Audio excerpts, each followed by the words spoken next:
বিসমিল্লাহির রহমানির রহিম।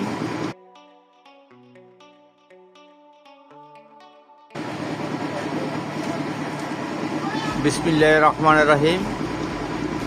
আমরা মিটার লাগাইতেছি। এই যে আমাদের ভাই সাজারুল ভাই, সে মিটারে কানেকশন দিতেছে। এখানে ফ্ল্যাট বাড়ি, যে ভাইয়ের মিটারটি সে হয়েছে যাই এই যে ভাই। আসসালামু আলাইকুম। ওয়ালাইকুম আসসালাম। আপনার যে মিটার লাগাইতেছি, হ্যাঁ, আপনি কি খুশি? হ্যাঁ, আমি খুব খুশি। হ্যাঁ, ভালো হয়েছে তো ইনশাল্লাহ? ইনশাল্লাহ। আলহামদুলিল্লাহ। ওনার মিটারগুলা লাগাইতেছি আজকের। আমার সাজারুল ভাই মিটারে কানেকশন করতেছে। তার টানা হয়েছে এই যে সার্ভিসটার সোজা। এই যে মামু যাইতে আছে নতুন বাড়ি, এই যে